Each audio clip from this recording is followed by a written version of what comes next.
السلام علیکم ورحمۃ اللہ وبرکاتہ۔ الحمدللہ رب العالمین، نحمدہ و نصلی علی رسولہ الکریم، اما بعد۔ قال اللہ تعالی فی شان حبیبہ ان اللہ و ملائکتہ یصلون علی النبی یا ایھا الذین آمنوا صلوا علیہ وسلموا تسلیما۔ اللہم صل علی سیدنا نبینا شفیعنا حبیبنا مولانا محمد وبارک وسلم۔ الحمدللہ ثم الحمدللہ کہ اللہ تبارک و تعالیٰ کے فضل و کرم سے آج ہمارا یہ 71واں درس ہے، یعنی کہ 71 یہ ہمارا درس ہو رہا ہے۔ الحمدللہ اللہ کا فضل و کرم ہے، اور آج سورہ بقرہ کی 90ویں آیت کی تلاوت کا شرف حاصل کیا جائے گا، یعنی کہ 90، اور اس کا ترجمہ، لفظی ترجمہ اور پھر تفسیر بیان کی جائے گی۔ اللہ تبارک و تعالیٰ خیر کا معاملہ فرمائے۔ رب اشرح لی صدری ویسر لی امری واحلل عقدۃ من لسانی یفقہوا قولی۔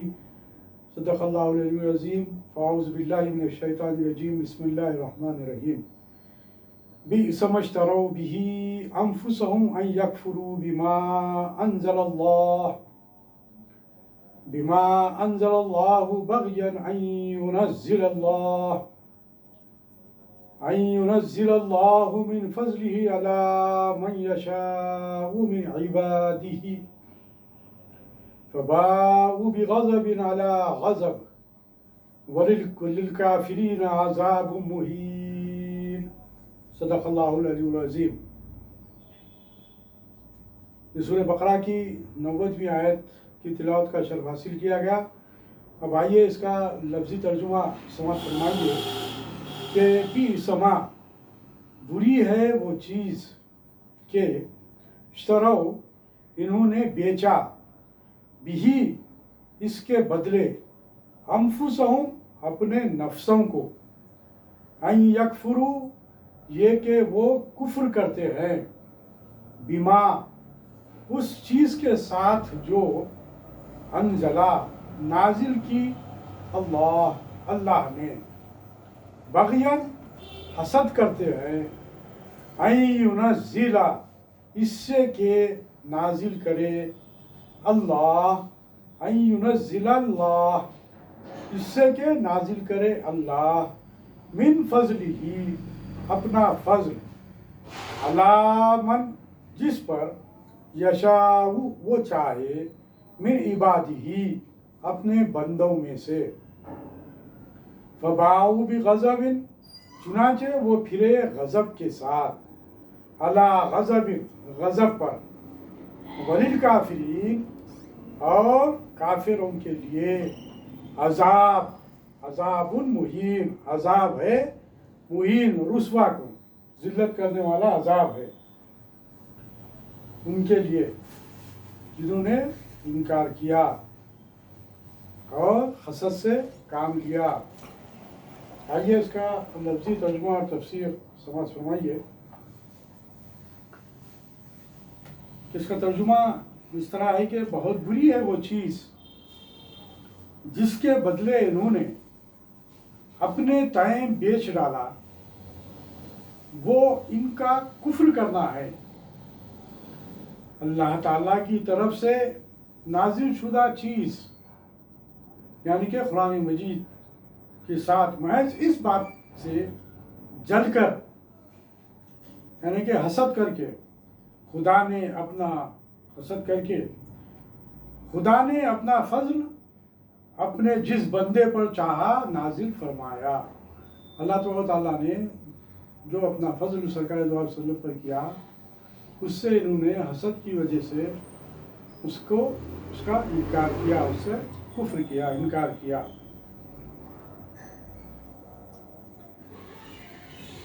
اس باعث یہ لوگ غضب پر غضب کے مستحق ہو گئے، اور ان کافروں کے لیے رسوا کرنے والے عذاب ہیں۔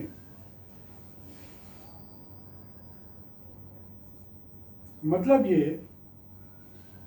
کہ ان یہودیوں نے حضور کریم صلی اللہ علیہ وسلم کی تصدیق کے بدلے تکذیب کی، ان کا انکار کیا، ان کو جھٹلایا، اور آپ صلی اللہ علیہ وسلم پر ایمان لانے کی بجائے کفر کیا، اور آپ صلی اللہ علیہ وسلم کی نصرت و امداد کے بدلے مخالفت اور دشمنی کی، جبکہ سرکار دو عالم صلی اللہ علیہ وسلم کی انہیں مدد کرنی چاہیے تھی، اس کے بجائے مخالفت اور دشمنی کی، اور اس وجہ سے اپنے آپ کو جس غضب الہی کا سزاوار بنایا، یہ بدترین چیز ہے جو بہترین چیز کے بدلے انہوں نے لے لی، اور اس کی وجہ سوائے حسد و بغض، تکبر و عناد کے اور کچھ نہیں۔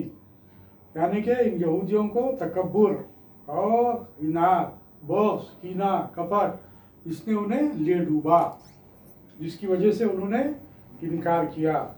چونکہ حضور کریم صلی اللہ علیہ وسلم ان میں سے تھے، ان میں سے نہ تھے، یعنی کہ بنی اسرائیل میں سے نہ تھے اس وجہ سے، بلکہ آپ عرب میں سے تھے اور بنی اسماعیل میں سے تھے، اس لیے انہوں نے یوں منہ چڑا کر پیٹ پھیر لیا اور بیٹھ گئے، حالانکہ اللہ تعالیٰ پر کوئی حاکم نہیں، وہ رسالت کے حقدار کو خوب جانتا ہے، وہ اپنا فضل و کرم اپنے جس بندے کو چاہے عطا فرماتا ہے۔ بس ایک تو تورات کے احکام کی پابندی نہ کرنے کی وجہ سے ان پر غضب تھا ہی، یعنی کہ انہوں نے جو تورات کا جو انکار کیا اور تورات پر جو عمل پیرا نہیں تھے، اور تورات میں جس طرح کی انہوں نے تحریف کرتے رہے، اس وجہ سے ان پر اللہ تعالیٰ کا غضب ہوتا رہا۔ اور پھر اس کے علاوہ سرکار دو علیہ وسلم کے آنے سے پہلے حضرت عیسیٰ علیہ السلام بھی تشریف لائے، ان کی بھی تکذیب کی، ان کو بھی جھٹلایا، ان کا بھی انکار کیا، اس طرح انہوں نے غضب پر غضب ان پر اللہ تعالیٰ کا ہوتا رہا۔ اور اب دوسرا حضور کریم صلی اللہ علیہ وسلم کے ساتھ کفر کرنے سے نازل ہوا۔ یوں سمجھ لیجئے کہ اول غضب حضرت عیسیٰ علیہ السلام کی پیغمبری نہ ماننے کا، اور دوسرا غضب حضرت محمد مصطفیٰ صلی اللہ علیہ وسلم کی پیغمبری کا نہ ماننے کا۔ یا پہلا غضب وہ جو بچھڑے کو پوجنے کی بابت تھا، جیسا کہ گزشتہ آیات میں یہ بات آ چکی ہے کہ موسیٰ علیہ السلام جب تورات لانے کے لیے جب طور کے پہاڑ پر گئے تھے، وہاں سے واپس آنے تک یہاں پر جو بنی اسرائیل کے جو لوگ تھے، ان لوگوں نے بچھڑے کی پوجا شروع کر دی تھی، یہ بھی ان پر غضب پر غضب۔ دوسرا غضب حضور کی مخالفت کی بنا پر، چونکہ یہ حسد و بغض کی وجہ سے حضور کریم صلی اللہ علیہ وسلم کی نبوت سے انکاری ہوئے تھے، اور اس حسد و بغض کا اصل باعث ان کا اپنا تکبر تھا، اس لیے انہیں ذلیل عذابوں میں مبتلا کیا گیا تاکہ گناہ کا پورا بدلہ ہو جائے۔ جیسے فرمان ہے، ان الذین یستکبرون عن عبادتی سیدخلون جہنم داخرین، میری عبادت سے جو بھی تکبر کرے وہ ذلیل ہو کر جہنم میں داخل ہوگا۔ رسول اللہ صلی اللہ علیہ وسلم فرماتے ہیں، متکبر لوگوں کا حشر، یعنی کہ تکبر کرنے والوں کا حشر قیامت کے دن انسانی صورت میں چیونٹیوں کی طرح ہوگا، جنہیں تمام چیزیں روندتی ہوئی چلیں گی، اور جہنم کے بوس نامی قید خانے میں ڈال دیے جائیں گے، جہاں کی آگ اور آگ سے تیز ہوگی، اور جہنمیوں کا لہو پیپ وغیرہ انہیں پلایا جائے گا۔ ابھی جو میں نے آپ کے سامنے تفسیر رکھی ہے، تفسیر ابن کثیر سے آپ کے سامنے وہ باتیں رکھی جو اس میں ترجمہ اور تفسیر کے تعلق سے جو بیان کیا گیا۔ تو اب آئیے اس میں دیکھیے کہ اصل جو بنیادی وجہ جو اس میں جو سامنے آئی ہے وہ یہی کہ انہوں نے بھی سمجھترو بھی انفسہم ان یکفروا بما انزل اللہ بغیا ان ینزل اللہ من فضلہ علی من یشاء من عبادہ، یعنی کہ ان لوگوں نے، یعنی کہ یہودیوں نے برائی کو مول لیا، برائی کو خرید لیا. کیا برائی کو خرید لیا؟ انہوں نے انکار کیا اس طریقے سے اور کفر کیا اللہ تعالیٰ کے احکام سے، اور حسد کی وجہ سے انہوں نے سرکار صلی اللہ علیہ وسلم پر جو قرآن مجید کا نزول ہوا اور سرکار صلی اللہ علیہ وسلم کو جو نبوت سے سرفراز کیا گیا، تو ان کے دل میں حسد پیدا ہو گیا، کیونکہ یہ سمجھ رہے تھے کہ تمام تر نبوت حضرت اسحاق علیہ السلام کے بعد، یعنی ابراہیم علیہ السلام کے دو فرزندان حضرت اسحاق علیہ السلام اور اسماعیل علیہ السلام، تو اسحاق علیہ السلام کے اولادوں میں اسحاق علیہ السلام کو جن کا لقب بنی اسرائیل، جو اسرائیل کے لقب سے آپ کو جو سو حضرت فرشتے نے ان کو اسرائیل کا لقب دیا تھا، اسی وجہ سے ان کی اولادوں کو بنی اسرائیل کہتے ہیں، حضرت اسحاق علیہ السلام کی اولادوں میں سے. تو بنی اسرائیل کی اولادوں ہی میں سے، یعنی کہ اسحاق علیہ السلام کی اولادوں میں سے اب تک، یعنی کہ سرکار صلی اللہ علیہ وسلم کے پہلے عیسیٰ علیہ السلام تک بھی بنی اسرائیل ہی میں نبوت کا سلسلہ جاری تھا. تو ابھی بھی علماء یہود یہی سمجھ رہے تھے کہ بنی اسرائیل ہی میں خاتم النبیین آنے والے ہیں، جس کے تعلق سے توریت میں اور انجیل میں بھی اس بات کا اظہار کیا گیا تھا کہ خاتم النبیین آنے والے ہیں، آخر الزمان آنے والے ہیں. تو یہ لوگوں کا گمان ایسا تھا کہ یہ لوگ یہ سمجھ رہے تھے کہ بنی اسرائیل ہی میں سے خاتم النبیین بھی ہوں گے. لیکن اللہ تبارک و تعالیٰ یہاں پر یہ بتلا رہا ہے کہ اللہ تبارک و تعالیٰ کی مرضی، وہ رب ہے، وہ جسے چاہے نبوت سے سرفراز کرے. نبوت اللہ تبارک و تعالیٰ جس کو چاہے سرفراز کر سکتا ہے.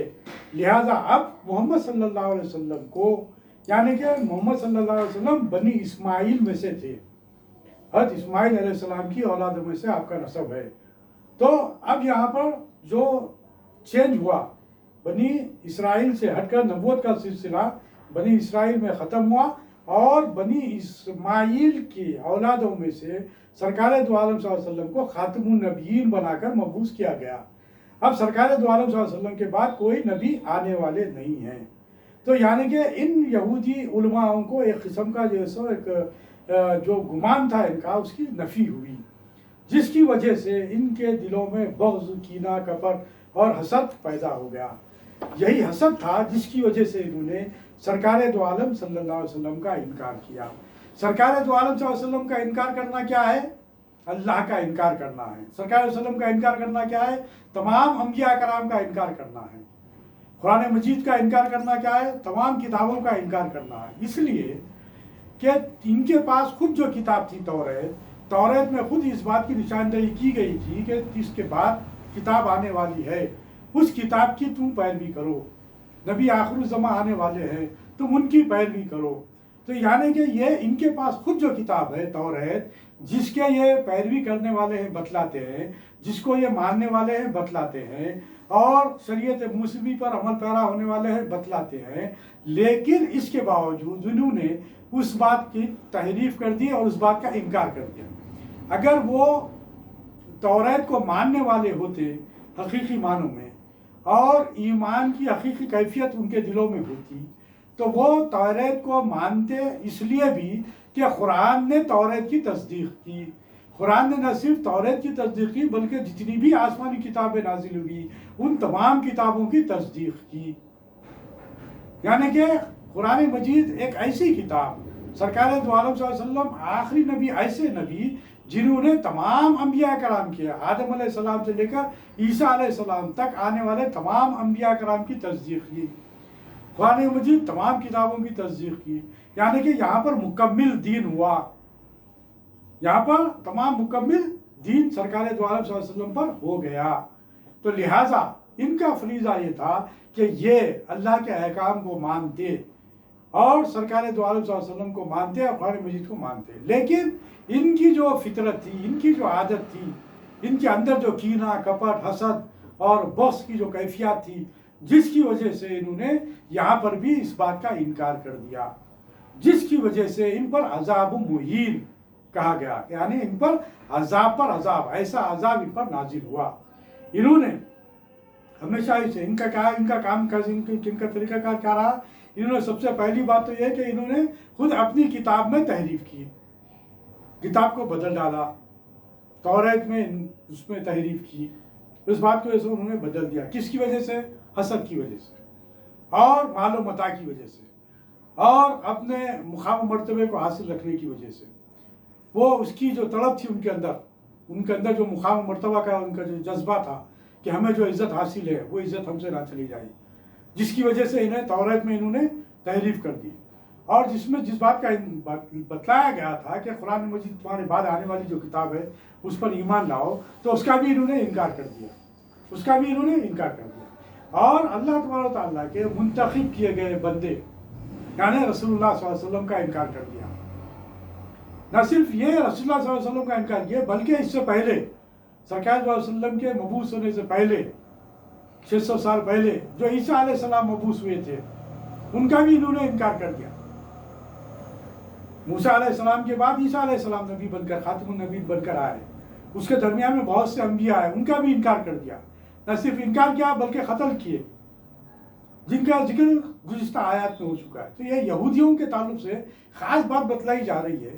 اب اس بات کو میں یہ چاہتا ہوں کہ امت مسلمہ بھی اس بات پر غور کرے، اس بات کی طرف توجہ کرے کہ آخر کیا وجہ ہے اللہ تبارک و تعالیٰ ان کے تعلق سے یہ واضح اعلانات کر رہا ہے اور واضح طور پر یہ بتلا رہا ہے کہ ان لوگوں کا وتیرہ یہ رہا، ان لوگوں کا طریقہ کار یہ رہا کہ انہوں نے ہمیشہ انکار کیا، انہوں نے انبیاء کرام کا انکار کیا. انبیاء کا انکار کرنے کا کیا مطلب ہے؟ مطلب اللہ کا انکار کرنا ہے، کیونکہ اللہ تبارک و تعالیٰ منتخب کرتا ہے بندوں کو نبوت کے لیے، رسالت کے لیے. جنہیں اللہ تبارک و تعالیٰ عزت دینا چاہتا ہے، ولی اللہ کا مقام دینا چاہتا ہے، وہ اللہ تبارک و تعالیٰ کے منتخب بندے ہوتے ہیں. ان کا انکار نہیں کرنا چاہیے. لیکن آپ دیکھ رہے ہیں کہ ابتدائی سے سورہ بقرہ کے ابتدائی سے کافروں کا ذکر کرنے کے بعد پھر یہودیوں کا جو ذکر شروع ہوا تو آپ دیکھ رہے ہیں کہ ان کی ایک ایک حرکت کو اللہ تبارک و تعالیٰ پیش کر رہا ہے. آج بھی یہ یہودی آج بھی اس زمانے میں آج بھی اس دنیا میں ہے اور ان کا طریقہ کار یہی رہا ہے کہ یہ کسی بھی طریقے سے اسلام، پیغمبر اسلام اور امت مسلمہ کو نقصان پہنچانا ان کا وصف ہے، ان کا طریقہ ہے، ان کا دلی جذبہ ہے اور یہ چاہتے ہیں کہ اسلام کو نقصان پہنچائے، امت مسلمہ کو نقصان پہنچائے. لیکن اس کے باوجود اس قدر اہمیت کے ساتھ ان کے تمام اعمال کو اللہ تبارک و تعالیٰ بیان کرتا جا رہا ہے. اس کے باوجود کیا وجہ ہے کہ امت مسلمہ کے علماء اس بات کو محسوس نہیں کر رہے ہیں کہ ان سے کس طرح ہم دوستی کا ہاتھ بڑھائیں، کس طرح ہم اپنے تعلقات کو استوار کریں، جو کہ صریح طور پر اللہ اور اس کے احکام کی خلاف ورزی کرتے ہیں. اللہ اور اس کے رسول کی خلاف ورزی کر رہے ہیں، نہ صرف خلاف ورزی کر رہے ہیں بلکہ جیسو آپ پر لعن طعن کر رہے ہیں، آپ کا مذاق اڑا رہے ہیں. آج دیکھ لیے آپ دنیا میں کیا ہو رہا ہے. اس کی وجہ کیا ہے؟ اس کی وجہ یہ ہے، جو مجھے محسوس ہوتا ہے وہ یہ کہ ایمان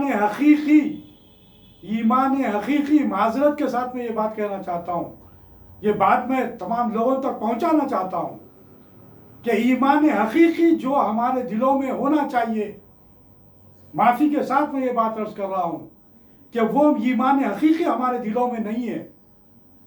جو تڑپ، جو محبت سرکار دو عالم صلی اللہ علیہ وسلم کے تعلق سے ہمارے دلوں میں ہونی چاہیے،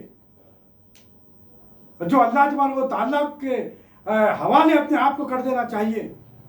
یہاں پر جس طرح انہوں نے یہاں پر بات اس طرح کی آئی کہ انہوں نے اپنے انفس کو، اپنی جانوں کو بیچ ڈالا سستی چیزوں کے لیے، اور جبکہ اللہ تبارک و تعالیٰ نے ہم سے وعدہ کیا اور اللہ تبارک و تعالیٰ نے اللہ تبارک و تعالیٰ سے ہم نے وعدہ کیا. اللہ تبارک و تعالیٰ نے ہماری جانوں کو اور ہمارے مالوں کو خرید لیا جنت کے عوض. اللہ تبارک و تعالیٰ نے دعویٰ کیا، اللہ تبارک و تعالیٰ نے اس بات کو پیش کر دیا، ان اللہ اشتری من المؤمنین انفسهم واموالهم بان لهم الجنہ، کہ اللہ تبارک و تعالیٰ نے مومنین کی جانوں کو اور مالوں کو جنت کے عوض خرید لیا ہے. واضح آیات ہمارے سامنے ہیں. اس کے باوجود آج کیا وجہ ہے کہ آج بھی ہم ذلیل و خوار ہو رہے ہیں، کروڑ ہا کی تعداد میں ہونے کے باوجود. یہ چھوٹا سا گروہ ہم پر غالب ہو رہا ہے جبکہ غالب ہونا تو ہمارا کام تھا. غالب تو اللہ تبارک و تعالیٰ نے ہمیں کیا تھا. اللہ تبارک و تعالیٰ نے ہمیں وہ مقام و مرتبہ عطا کیا تھا. وَلَا تَهِنُوا وَلَا تَحْزَنُوا وَأَنْتُمُ الْأَعْلَوْنَ إِن كُنتُم مُؤْمِنِينَ والا وہ مقام تو اللہ تبارک و تعالیٰ نے ہمیں عطا کیا تھا، لیکن ان کنتم مومنین کا وہ تقاضا جو ہے اسے ہم پورا نہیں کر رہے ہیں، جس کی وجہ سے آج ہم رسوا ہے زمانے میں. جبکہ اللہ تبارک و تعالیٰ نے انہیں رسوا کر دیا، ان پر عذاب نازل کر رہا ہے، ان پر عذاب کا اعلان کر چکا ہے یہ یہودیوں کے تعلق سے. لیکن اس کے باوجود آج ہم کمزور، اور ہم یہ سمجھ رہے ہیں کہ ہم اس سماجی زندگی میں زندگی گزارنے کے لیے تمام مصلحتوں کے ساتھ اپنی زندگی کو گزارنا چاہیے. یہ ایمان کا تقاضا نہیں ہے، یہ ایمان کا تقاضا نہیں ہے. ایمان کا تقاضا تو یہ ہے کہ دنیا میں زندگی کیڑے مکوڑوں کی طرح گزارنے کے لیے نہیں، بلکہ تمہارا اپنا اصل جو مقصد ہے وہ مقصد یہ تھا کہ هو الذی ارسل رسولہ دین الحق لیظہرہ علی الدین کلہ، کہ تمام ادیان پر دین اسلام کو غالب کر دے. اس مقصد کے تحت اللہ تبارک و تعالیٰ نے امت مسلمہ کو ذمہ داری سپرد کی، یہ فرائض انجام دے. یہ ذمہ داری امت مسلمہ کی ہے. لیکن آج ہم یہ سمجھ رہے ہیں کہ آرام و آسائش کے ساتھ، سکون کے ساتھ اور امن و امن کے ساتھ زندگی گزارنے کے لیے، چاہے سامنے کوئی بھی رہے، چاہے وہ اللہ کا دشمن رہے، چاہے وہ رسول اللہ کا دشمن رہے، چاہے وہ قرآن کا مخالف رہے، چاہے وہ امت مسلمہ کا مسلمانوں کا دشمن رہے، وہ رہے تو رہے، ہم آرام کے ساتھ اس کے ساتھ دوستی کے لیے ہاتھ بڑھائیں گے، اس کے ساتھ ہم اپنے تعلقات کو استوار رکھیں گے. یہ مسلمان کا شیوا نہیں ہے، یہ امت مسلمہ کا شیوا نہیں ہے، یہ ایمان حقیقی کا مطلب نہیں ہے. یہ اللہ تبارک و تعالیٰ کا امت مسلمہ سے یہ مقصد نہیں ہے جینے کا. امت مسلمہ کا جینے کا ایک مقصد ہے، اور وہ مقصد صرف اور صرف تمام ادیان پر دین اسلام کو غالب کرنا، امن و امان کی حالت پیدا کرنا، ایمان ان تک پہنچانا اور امن پیدا کرنا، اسلام ان تک پہنچانا اور سلامتی کا درس دینا. سلامتی کا درس اسلام میں ہے، امن کا درس ایمان میں ہے. یہ ذمہ داری ہے امت مسلمہ کی. اس بات کی طرف ہم توجہ نہیں کرتے ہوئے ہم جو قوم مغضوب قرار دی گئی، جو اللہ تبارک و تعالیٰ کے غضبناک، اس کے غضب پر جو ہے سو زندگی گزار رہی ہے، اللہ تبارک و تعالیٰ نے واضح طور پر اس کے تعلق سے احکام نازل کر دیے کہ ان پر غضب پر غضب ہو رہا ہے، غضب پر غضب ہوگا. ان احکامات کو ہم کو پیش نظر رکھنا چاہیے، ان احکامات کو ہم کو سمجھنا چاہیے، کیونکہ ان کا جو وتیرہ، ان کا جو حسد، ان کا جو کیڑا و کپٹ ہے، آج بھی ہمارے ساتھ اسی طرح ہے. امت مسلمہ کو غور و فکر کرنا چاہیے، امت مسلمہ کے علماء کرام کو غور و فکر کرنا چاہیے کہ تمہاری زندگی کا مقصد کیا ہے. تم یہ سمجھ رہے ہو کہ اپنے بچوں کو حافظ بنا لے، عالم بنا لے تو دین کا فریضہ انجام ہو رہا ہے. ان کے اندر جب تک کہ وہ حقیقی ایمانی کیفیت، دین کو غالب کرنے والا جذبہ اگر پیدا نہیں کریں گے، ان کے اندر جذبہ جہاد اور شوق شہادت پیدا نہیں کریں گے، جس طرح اللہ تعالیٰ کے حکم پر ہم نے اپنے آپ کو پیش کر دیا، ہم نے آپ کو ہر چیز لگا دیا. سرکار دو عالم صلی اللہ علیہ وسلم کی تمام حیات کا مطالعہ کر لیجئے، صحابہ کرام کی حیات کا مطالعہ کر لیجئے. انہوں نے گوشہ نشینی کی زندگی اختیار نہیں کی.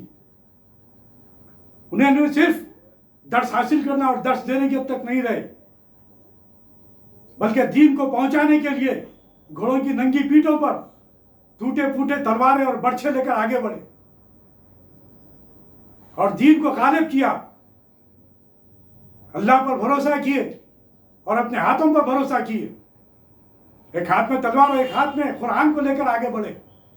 قولوا لا الہ الا اللہ تفلحوا کا نعرہ بلند کیے، آگے بڑھے اور بتلائے یا تو اسلام قبول کرو یا جزیہ دو یا پھر ہمارے غلام بن کر رہو یا پھر میدان میں اتر آؤ۔ کیا یہ وصف نہیں ہے؟